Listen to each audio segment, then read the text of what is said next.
நல்லவர். நம்முடைய வனாந்தரமான பாதையாக இருந்தாலும் சரி, கஷ்டமான பாதையிலும் கர்த்தர் நம்ம கூட வருகிற தேவனாக இருக்கிறார். நம்மை பாதுகாத்து வழி நடத்துகிற நல்ல தெய்வமாக இருக்கிறார்.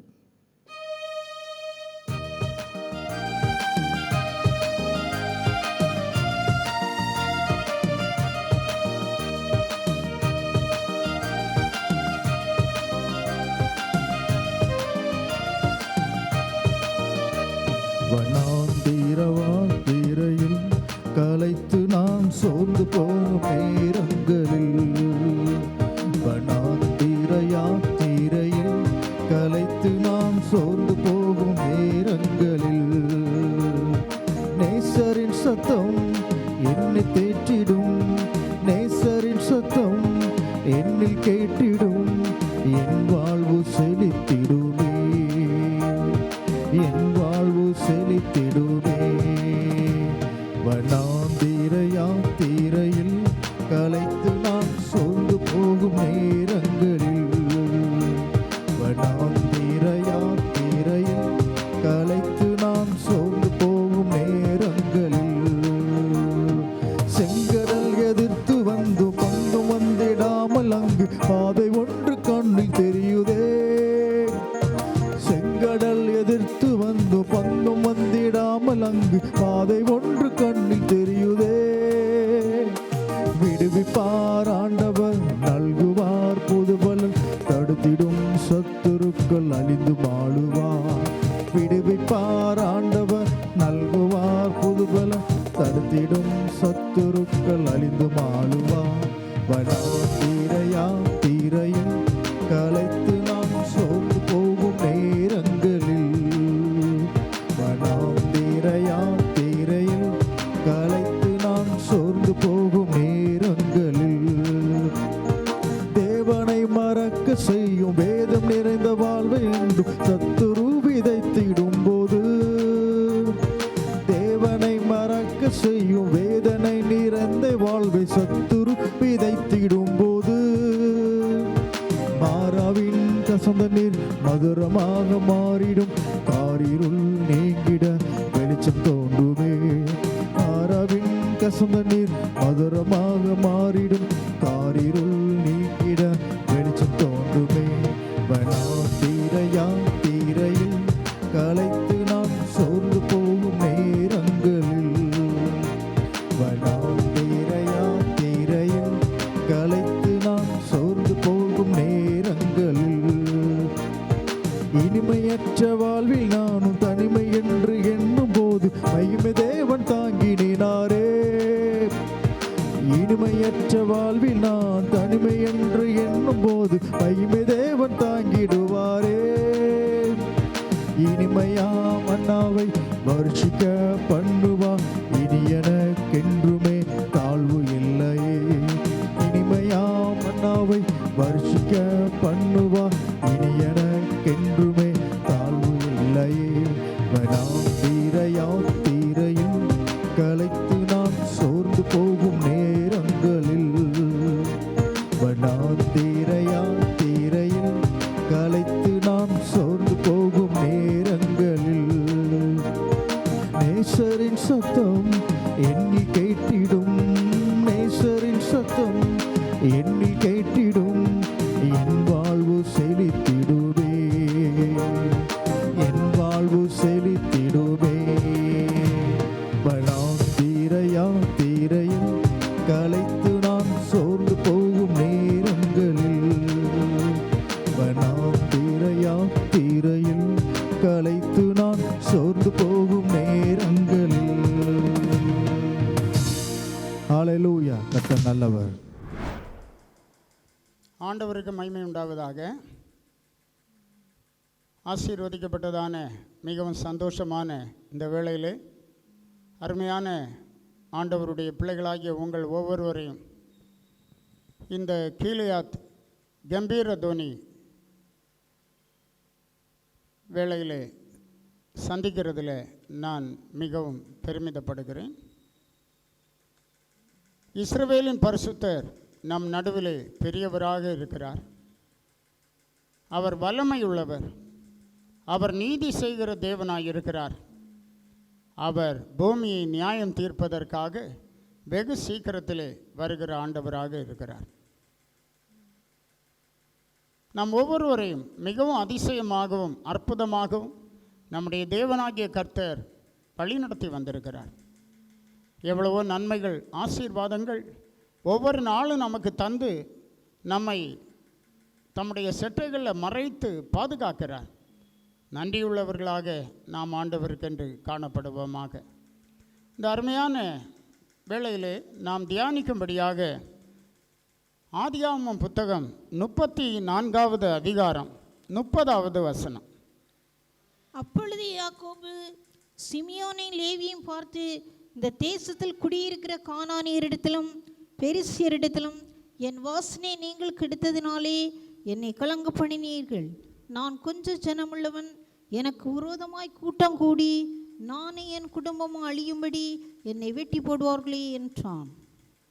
பாருங்கள், இந்த நாளிலே விசுவாசிகளின் வாசனையை குறித்து நாம் தியானிக்க போகிறோம். யாக்கோபு சொல்லும்போது, இந்த தேசத்தில் குடியிருக்கிற கானானியரிடத்திலும் பெர்சியரிடத்திலும் என் வாசனையை நீங்கள் கெடுத்ததினாலே என்னை கலங்க பண்ணினீர்கள்.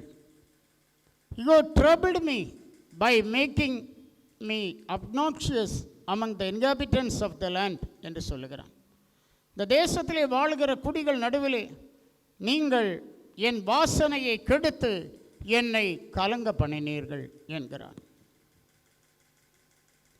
யார் இதை செய்தார் அல்லது யாரிடத்திலே நம்முடைய முற்பிதாவாகிய யாக்கோபு இதை சொல்லுகிறார் என்றால், சிமியோனிடத்திலும் லேவியையும் பார்த்து சொன்னதான வார்த்தை. தன்னுடைய குமாரராகிய சிமியோனையும் லேவியையும் பார்த்து அவர் சொன்னதான வார்த்தை என்று நாம் படிக்கிறோம். என் வாசனையை நீங்கள் கெடுத்து போட்டீர்கள் என்று சொல்லுகிறார். அந்த தேசத்திலே யாக்கோபுக்கு ஒரு வாசனை இருந்தது. இன்னும் சொன்னால் யாக்கோபுக்கு ஒரு நன்மதிப்பு இருந்தது. யாக்கோபுக்கு ஒரு ஸ்டேட்டஸ் இருந்தது. யாக்கோபுக்கு அந்த புறஜாதியார் நடுவிலே ஒரு சமூக அந்தஸ்து இருந்தது. அந்த வாசனையை நீங்கள் கெடுத்து போட்டீர்கள் என்கிறான். தங்களுடைய சகோதரிக்கு நேர்ந்த ஒரு கொடுமை நிமித்தமாக இவர்கள் தந்திரமாக பேசி அந்த குறிப்பிட்ட அந்த ஊரில் உள்ளதான ஆண் மக்களை எல்லாம் வெட்டி கொண்டு போட்டார்கள். இதுதான் சிமியோனும் லேவியும் செய்ததான கொடூரமான காரியங்கள். இதை ஜீரணித்துக் கொள்வதற்கு யாக்கோபுக்கு முடியவில்லை. ஆனால் அவர்கள் அதற்கு நியாயம் சொன்னார்கள். யாக்கோபுக்கு அதை ஜீரணிக்க முடியவில்லை. மாத்திரமல்ல, பயம் அவனை பற்றி கொண்டது. நாம் வாசித்த வசனத்தில் யாக்கோபு சொல்லுகிறார், நான் கொஞ்ச ஜனமுள்ளவன், அவர்கள் எனக்கு விரோதமாய் கூட்டம் கூடி நானும் என் குடும்பமும் அழியும்படி என்னை வெட்டி போடுவார்களே என்று அவன் பயந்தான் என்று நாம் பார்க்கிறோம். வாசனையை நாம் இழக்கும் போது நமக்கு பிரச்சனைகள் உண்டாகும்.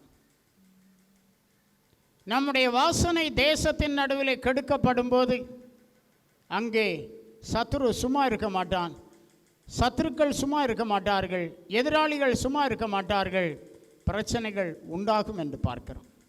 ஆகவே நம்முடைய ஆவிக்குரிய ஜீவியத்தில் ஒருபோதும் நம்முடைய வாசனை ஒளிந்து போகாதபடிக்கு ஆண்டவருடைய பிள்ளைகளாகிய நாம் பாதுகாத்து கொள்ளுகிறவர்களாக காணப்பட வேண்டும். அதற்கு ஆண்டவருடைய கிருபை அதிகமாய் நமக்கு தேவை. மாத்திரமல்ல, மற்றவர்களுடைய ஒத்தாசையும் நமக்கு தேவை என்கிறத நாம் புரிந்து கொள்ள வேண்டும். தேசத்திலே நம்முடைய வாசனை கெடுக்கப்படும் போது சத்துருக்களாலே நமக்கு பிரச்சனைகள் உண்டாகும் என்று பார்க்கிறோம். ஆகவே ஆண்டவருடைய பிள்ளைகளாகிய நாம் மிகவும் கவனமாக இருக்க வேண்டும். நம்முடைய வாசனை கெடுக்கப்படாமல் இருப்பதற்கு ஆண்டவருடைய ஒத்தாசை நமக்கு தேவை. மாத்திரமல்ல, மற்றவர்களுடைய நம்முடைய ஒத்துழைப்பும் கூட மிகவும் தேவை என்கிறத நாம் புரிந்து கொள்ள வேண்டும். அதை நமக்கு செய்து கொடுக்கிறவர் நம்முடைய தேவன் மாத்திரம்தான். ஆகவே தான் இதில் நாம் படிக்கும்போது நம்முடைய முற்பிதாவாகிய யாக்கோபின் பயம் 3 காரியங்களை பார்க்கிறோம். இந்த வாசனை, விசுவாசிகளின் வாசனை என்கிற தலைப்பில் யாக்கோபினுடைய பயத்தை பற்றி படிக்கிறோம், தேவ பிள்ளைகளுடைய வாசனை பற்றி படிக்கிறோம், கிறிஸ்துவின் வாசனை பற்றி நாம் படிக்கிறோம். பாருங்க, ஆதியாகமம் 46வது அதிகாரம் 26, 27 வசனங்களில் பார்க்கும்போது, யாக்கோபுடைய குமாரன் மனைவிகளை தவிர அவனுடைய கற்பப்பிறப்பாயிருந்து அவன் மூலமாய் எகிப்திலே வந்தவர்கள் எல்லாரும் 66 பேர். யோசேப்புக்கு எகிப்திலே பிறந்த குமாரர் 2 பேர். ஆக எகிப்துக்கு போன யாக்கோபின் குடும்பத்தார் 70 பேர் என்று சொல்லப்பட்டிருக்கு. யாக்கோபு சொல்லுகிறான், நான் கொஞ்ச ஜனம் உள்ளவன். 70 பேராய் அவர்கள் எகிப்துக்கு போனார்கள். நான் கொஞ்ச ஜனம் உள்ளவன், அவர்கள் எனக்கு விரோதமாய் கூட்டம் கூடி நானும் என் குடும்பமும் அழியும்படி என்னை வெட்டி போடுவார்களே என்று பயப்படுகிறான். ஆகவே யாக்கோபு 49வது அதிகாரத்தில் தன்னுடைய வாழ்வின் கடைசி பகுதியிலே முதல் வசனத்திலே அவன் சொல்லுகிறான், யாக்கோபு தன் குமாரரை அழைத்து, நீங்கள் கூடி வாருங்கள், கடைசி நாட்களில் உங்களுக்கு நேரிடும் காரியங்களை அறிவிப்பேன். தீர்க்க தரிசனமாக தன் குமாரருக்கு நேரிடும் காரியங்களை, கடைசி நாட்களில் நேரிடும் காரியங்களை அறிவிப்பேன் என்று அவன் சொல்லுகிறத பார்க்கிறோம். 5-6 வசனங்களை வாசிக்க கேட்போம். சிமியோனும் லேவியும் ஏக சகோதரர், அவர்களுடைய பட்டயங்கள் கொடுமையின் கருவிகள். என் ஆத்துமாவே அவர்களுடைய இரகசிய ஆலோசனைக்கு உடன்படாதே, என் மேன்மையே அவர்கள் கூட்டத்தில் நீ சேராதே. அவர்கள் தங்கள் கோபத்தினாலே ஒரு புருஷனை கொன்று தங்கள் அகங்காரத்தினாலே அரண்களை நிர்மூலமாக்கினார்களே. சிமியோனும் லேவியும் ஏக சகோதரர்கள், அவர்கள் பட்டயங்கள் கொடுமையின் கருவிகள். காரணம் என்ன? தங்கள் அகங்காரத்தினாலே அரண்களை நிர்மூலமாக்கினார்கள். அவர்கள் தங்கள் கோபத்தினாலே ஒரு புருஷனை கொண்டு போட்டார்கள் என்று அவன் சொல்லுகிறான். இப்படி தன்னுடைய கடைசி காலம் வரைக்கும் யாக்கோபு அதை மனதிலே வைத்திருந்தான். ஒரு மனுஷனுடைய வாசனை கெடுக்கப்படும் போது அது அங்கே எவ்வளவோ துக்கத்தையும் வருத்தத்தையும் பிரச்சனையும் அங்கே உண்டு பண்ணுகிறது என்கிறத நாம் புரிந்து கொள்ள வேண்டும். இன்றைக்கு சாத்தானுடைய முழு நோக்கமும் தேவ பிள்ளைகளுடைய வாசனையை கெடுக்க வேண்டும் என்கிறது தான். தேவ பிள்ளைகளுடைய அந்த நன்மதிப்பை கெடுக்க வேண்டும் என்கிறது தான் என்று பார்க்கிறோம். அப்படிப்பட்டதான ஒரு சூழ்நிலைக்குள்ளாக இன்றைக்கு ஆண்டவருடைய பிள்ளைகள் தள்ளப்பட்டு கொண்டிருக்கிறார்கள்.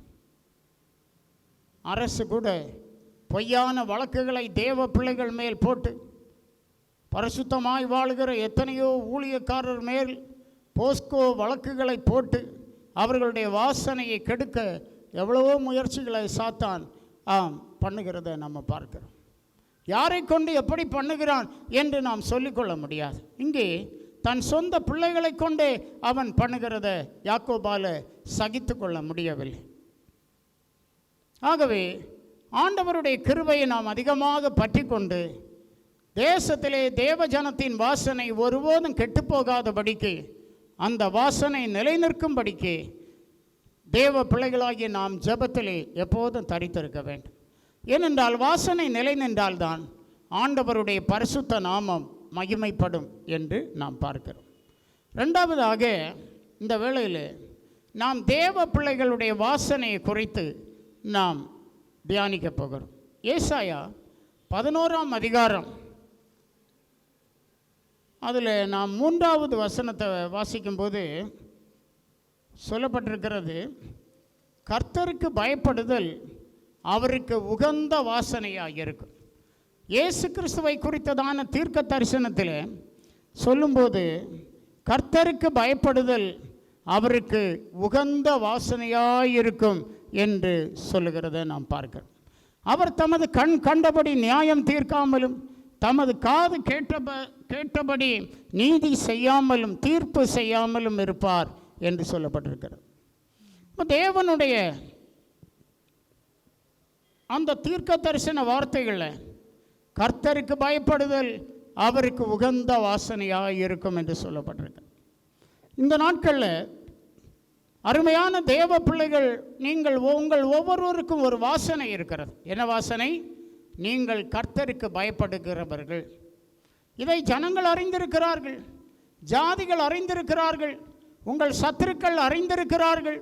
தேவையில்லாத காரியங்களில் நீங்கள் தலையிட மாட்டீர்கள், பொய்யான காரியங்களை நீங்கள் செய்ய மாட்டீர்கள், கொடூரமான காரியங்களுக்கு நீங்கள் உடன்பட மாட்டீர்கள். ஏனென்றால் நீங்கள் தேவனுக்கு பயப்படுகிறவர்கள் என்கிறத ஜாதிகள் அறிந்திருக்கிறார்கள் என்று பார்க்கிறோம். கர்த்தருக்கு பயப்படுதல் அவருக்கு உகந்த வாசனையாயிருக்கும் என்று சொல்லப்பட்டிருக்கிறது. இன்னும் கூட ஒரு வாசனை குறித்து நாம் பார்க்கும்போது, ஓசியா தீர்க்கதரிசியின் புத்தகத்துக்கு வரும்போது 14வது அதிகாரத்தில் நாம் படிக்கிறோம். ஓசியா 14வது அதிகாரம் 6வது வசனம். அவன் கிளைகள் ஓங்கி படரும், அவன் அலங்காரம் ஒலிவ மரத்தினுடைய அலங்காரத்தை போலவும் அவனுடைய வாசனை லீபனோனுடைய வாசனை போலவும் இருக்கும் என்று சொல்லப்பட்டிருக்கிறது. இஸ்ரவேலை குறித்து தேவன் சொல்லும்போது, நான் இஸ்ரவேலுக்கு பனியை போல் இருப்பேன், அவன் லீலி புஷ்பத்தை போல் மலருவான், லீபனோனை போல் வேரூன்றி நிற்பான் என்று ஆண்டவர் சொல்லுகிறத பார்க்கிறோம். அப்போது சொல்லுகிறார், அவன் கிளைகள் ஓங்கி படரும். இது எதை குறிக்கிறது? அவனுடைய ஆவிக்குரிய வளர்ச்சியை குறிக்கிறது.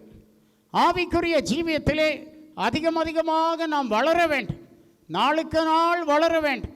கிறிஸ்டியன் லைஃப் என்று சொல்லுகிறது ஒரு கண்டினியூஸ் ப்ராசஸ். அது தொடர்ச்சியாக நாம் கிறிஸ்துவிலே வளர வேண்டியதான ஒரு முறைதான் கிறிஸ்தவ வாழ்க்கை. ஏதோ நான் கிறிஸ்டியன் என்று சொல்லிக்கொண்டு நடப்பதல்ல. என்னுடைய பேரண்ட்ஸ் கிறிஸ்டியன்ஸாக இருக்கிறாங்க, நானும் கிறிஸ்டியன் என்றல்ல. உங்களுக்கும் தேவனுக்கும் ஒரு தனிப்பட்ட ஐக்கியம், ஒரு தனிப்பட்ட உறவு. அந்த உறவிலே நீங்கள் அதிகமாய் வளருகிறவர்களாக இருக்க வேண்டும். அதுதான் அவன் கிளைகள் ஓங்கி படரும் என்று சொல்லப்பட்டிருக்கிறது. அவன் அலங்காரம் ஒலிவ மரத்தினுடைய அலங்காரத்தை போல இருக்கும் என்று பார்க்கிறோம். அதாவது ஏராளமான கனிகள் இருக்கும், ஏராளமான கனி கொடுப்பாய். கனி கொடுக்கிறது தான் தேவ பிள்ளைகளுக்கு அலங்காரமான ஒரு காரியம். கனி இல்லாத வாழ்க்கை பிரயோஜனம் இல்லாத வாழ்க்கை, கனி இல்லாத கிறிஸ்தவ வாழ்க்கை பிரயோஜனம் இல்லாத ஒரு வாழ்க்கை என்கிறத நாம் அறிந்து கொள்ள வேண்டும். ஏராளமான கனிகள், அவன் அலங்காரம் ஒலிவ மரத்தினுடைய அலங்காரத்தை போல இருக்கும் என்று நாம் படிக்கிறோம். அடுத்தபடியாக சொல்லுகிறார், அவனுடைய வாசனை லீபனோனுடைய வாசனையை போல காணப்படும் என்று சொல்லப்பட்டிருக்கிறது. பாருங்கள், அந்த லீபனோனில் உள்ள சில மரங்களிடத்திலிருந்து ஒரு விதமான வாசனை புறப்படும். அந்த வாசனை என்ன செய்யும் என்றால், அங்கு வருகிற பூச்சிகள், அந்த மரத்துக்கு எதிரான கிரியை செய்கிற பலவிதமான கேடுகளை விளைவிக்கும்படியாக வருகிற சிறு பட்சிகள், இவைகள் அந்த மரத்தை நெருங்க விடாமல் அந்த வாசனையை கேட்டவுடனே அவைகள் அப்படியே திருப்பி ஓடிவிடும் என்று பார்க்கிறோம். அதாவது அந்த மரத்திற்கு இந்த வாசனை நல்ல பாதுகாப்பை கொடுக்கிறது. இதுபோல ஆவிக்குரிய பிரகாரமாக நாம் தியானிக்கும் போது நமக்கு இந்த வாசனை சாத்தானுடைய அதிகாரத்திலிருந்து நல்ல வாசனையை பாருங்க, அதிகாரத்திலிருந்து நல்ல ஒரு பாதுகாப்பை நமக்கு கொடுக்கிறது என்று சொல்லிக்கொள்ள முடியும். சத்துருவின் அதிகாரத்திலிருந்து, இருளின் அதிகாரத்திலிருந்து நமக்கு நல்ல பாதுகாப்பை கொடுக்கிறது. சாத்தான் நம்மை நெருங்க விடாது. சாத்தான் நம்மை பாருங்க ட்ரெஸ்பாஸ் பண்ணி வந்து நமக்கு அழிவுகளை ஏற்படுத்துவதற்கு இந்த வாசனை விடாது. ஏனென்றால் இந்த வாசனை நமக்கு பரிசுத்த ஆவியினாலே உண்டாகிறது என்று நாம் பார்க்கிறோம். ஆகவே இந்த வாசனை தேவ பிள்ளைகளாகிய நமக்கு தேவை. அவன் வாசனை லீபனோனின் வாசனையை போல இருக்கும் என்று சொல்லுகிறார். இன்னும் ஒரு வாசனை பற்றி படிக்கிறோம். 2 கொரிந்தியர் 2ஆம் அதிகாரம் 14ஆம் வசனத்துக்கு நாம் வரும்போது அதில் ஒரு வாசனையை குறித்து சொல்லப்பட்டிருக்கிறது. 2 கொரிந்தியர் 2ஆம் அதிகாரம் 14 முதல் 16 வசனங்கள். கிறிஸ்துவுக்குள் எப்பொழுதும் எங்களை வெற்றி சிறக்க பண்ணி எல்லா இடங்களிலேயும் எங்களை கொண்டு அவரை அறிவின் வாசனையை வெளிப்படுத்துகிற தேவனுக்கு ஸ்தோத்திரம். நாங்கள் கிறிஸ்துவை அறிந்திருக்கிறோம் என்கிறதான அந்த கிறிஸ்துவை பற்றினதான அறிவின் வாசனையை ஆண்டவர் எங்களை கொண்டு எல்லா இடங்களிலும் வெளிப்படுத்துகிறார் என்கிறார். இன்றைக்கு நம்முடைய வாழ்க்கையில் எப்படி இருக்கிறோம்? ஆலயத்துக்கு செல்லுகிறோம், வேதம் நம் கையில் இருக்கிறது, நம் வீட்டில் இருக்கிறது, வேதத்தை படிக்கிறோம். ஆனால் என்ன சம்பவிக்கிறது? கிறிஸ்துவை அறிகிற அறிவின் வாசனை நம்மிடத்தில் இருக்கிறதா? அந்த அறிவை, கிறிஸ்துவை அறிகிற அறிவை மற்றவர்களுக்கு வெளிப்படுத்துகிறோமா என்கிறதையும் நாம் பார்க்க வேண்டும். 15-16 வசனங்களை கூட வாசிப்போம். ரட்சிக்கப்படுகிறவர்களுக்குள்ளேயும் கெட்டு போகிறவர்களுக்குள்ளேயும் நாங்கள் தேவனுக்கு கிறிஸ்துவின் நற்கந்தங்களாய் இருக்கிறோம். நாங்கள் தேவனுக்கு கிறிஸ்துவின் நற்கந்தமாய் இருக்கிறோம். யாராயிருந்தால், ரட்சிக்கப்படுகிறவர்களாக இருந்தாலும் கெட்டு போகிறவர்களாக இருந்தாலும் எல்லாருக்குள்ளும் நாங்கள் கிறிஸ்துவின் நற்கந்தமாய் இருக்கிறோம். கெட்டு போகிறவர்களுக்குள்ளே மரணத்துக்கு ஏதுவான மரண வாசனையாகவும் ரட்சிக்கப்படுகிறவர்களுக்குள்ளே ஜீவனுக்கு ஏதுவான ஜீவ வாசனையாகவும் இருக்கிறோம். இவைகளை நடப்பிக்கிறதற்கு எவன் தகுதியானவன்? கெட்டு போகிறவர்களுக்குள்ளே மரண வாசனையாகவும் ரட்சிக்கப்படுகிறவர்களுக்குள்ளே ஜீவ வாசனையாகவும் இருக்கிறோம் என்று அங்கே சொல்லுகிறார். ஆகவே கிறிஸ்துவை அறிகிற அறிவின் வாசனையை வெளிப்படுத்துகிறவர்களாக நாம் இந்த நாட்களில் அதிகமாய் காணப்பட வேண்டும். கர்த்தர் அதை தேவ பிள்ளைகளாகிய நம்மிடத்தில் எதிர்பார்க்கிறார். எல்லா இடங்களிலும் நாம் என்ன செய்ய வேண்டும்?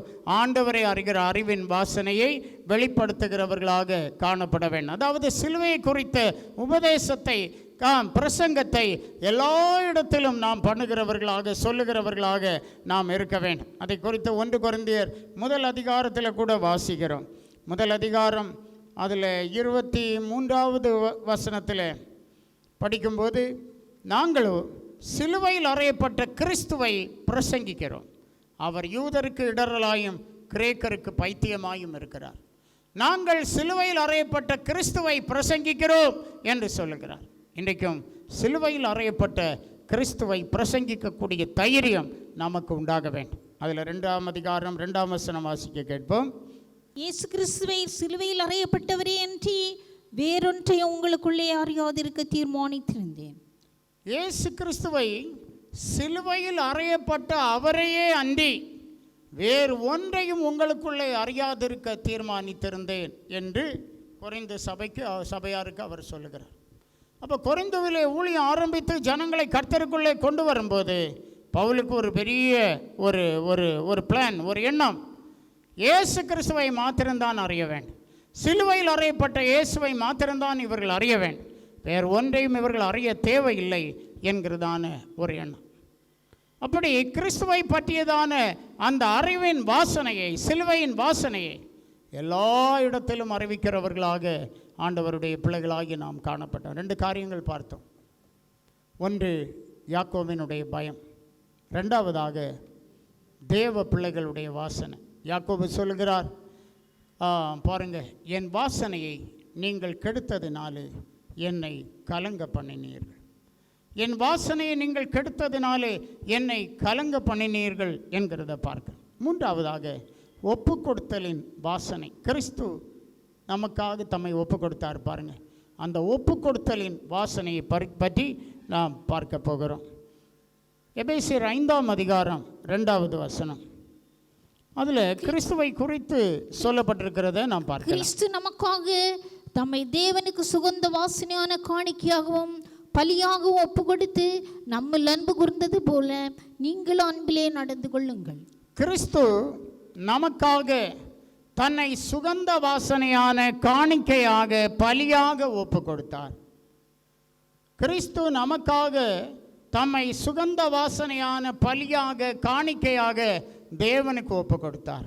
அதுபோல நீங்களும் அன்பிலே நடந்து கொள்ளுங்கள் என்று சொல்லுகிறத பார்க்கிறோம். இப்போ விசுவாச வாழ்க்கையிலே அன்பு தேவ பிள்ளைகளாகிய நமக்கு மிக மிக தேவை. எப்போது நாம் அன்பிலே நடந்து கொள்ள வேண்டும். கிறிஸ்து இயேசு தம்மை தேவனுக்கு சுகந்த வாசனையான காணிக்கையாகவும் பலியாகவும் ஒப்பு கொடுத்தார். ஏன்? நம் மீது அன்பு வைத்ததனால். அதுபோல நாமும் அன்பிலே நடந்து கொள்ள ஆண்டவர் நமக்கு கிருபை தர வேண்டும். ஆண்டவர் நம்மை நடத்துவார், நம்மை கைவிட மாட்டார். நம்மோடு கூட அவர் தங்கியிருக்கிற கர்த்தராக இருக்கிறார் என்று பார்க்கிறோம். இன்னும் நாம் கடைசியாக உன்னத பாட்டு 4ஆம் அதிகாரம் 10ஆம் வசனத்துக்கு வரும்போது அதிலும் கூட வாசனை குறித்து சொல்லப்பட்டிருக்கிறத நாம் பார்க்கிறோம். உன் நேசம் எவ்வளவு இன்பமாயிருக்கிறது என் சகோதரியே, என் மணவாளியே, திராட்சரசத்தை பார்க்கலும் உன் நேசம் எவ்வளவு மதுரமாயிருக்கிறது. சகல கந்த வர்க்கங்களை பார்க்கலும் உன் பரிமள தைலங்கள் எவ்வளவு வாசனையாயிருக்கிறது. சகல கந்த வர்க்கங்களை பார்க்கலும் உன் பரிமள தைலங்கள் எவ்வளவு வாசனையாயிருக்கிறது. இந்த நாட்களில் வாசனையுள்ள ஒரு வாழ்க்கை தேவ பிள்ளைகளாகிய நமக்கு தேவை. யாக்கோபின் வாசனையை கெடுத்து போட்டார்கள். நாம் எவருடைய வாசனையும் நாம் கெடுக்கக்கூடாது. தேவன் ஒவ்வொருவரையும் நேசிக்கிறார். இயேசு ஒவ்வொருவருக்காகவும் தன்னுடைய ஜீவனை கொடுத்தார். நம்முடைய குடும்பத்தில் இருந்தாலும் சரி, வெளியில் இருந்தாலும் சரி, நாம் பார்த்து கொள்ள வேண்டும். சிலர் மற்றவர்களை குறித்து தாறுமாறாக எவ்வளவோ காரியங்களை பேசி அவர்கள் வாசனையை கெடுக்கிறத நாம் பார்க்கிறோம். அது கொடிய ஒரு பாவம், பயங்கரமான ஒரு பாவம். அப்படிப்பட்டதான பாவ செயல்களுக்கு நாம் இடம் கொடுக்கக்கூடாது. நாம் ஆண்டவருடைய பிள்ளைகள், விசுவாசத்தோடு நாம் தேவனுக்கென்று நிலை நின்று அவருக்காக நாம் காணப்பட வேண்டும். ஒரு ஒப்பு கொடுத்தலின் வாழ்க்கை. இயேசு தன்னையே சுகந்தர வாசனையான காணிக்கையாக, பலியாக தேவனுக்கென்று ஒப்பு கொடுத்தார்.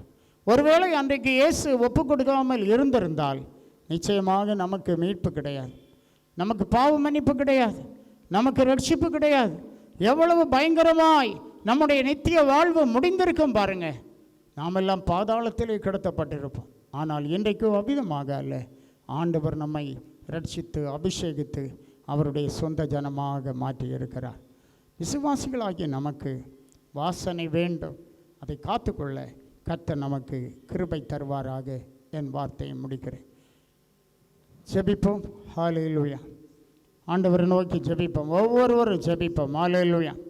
ஆண்டவரே, உம்முடைய பிள்ளைகளை ஆசீர்வதியும். ஆண்டவரே, கொஞ்ச நேரம் தேவனை நோக்கி நாம் ஜெபிப்போம். உம்முடைய பிள்ளைகளை கர்த்தர் ஆசீர்வதியும். உம்முடைய பிள்ளைகளுக்கு நல்லவராயிரும். உம்முடைய பிள்ளைகளை வழிநடத்தும். ஹல்லேலூயா. இவர்கள் நம்பிக்கையாயிருக்கிறவர். ஹல்லேலூயா.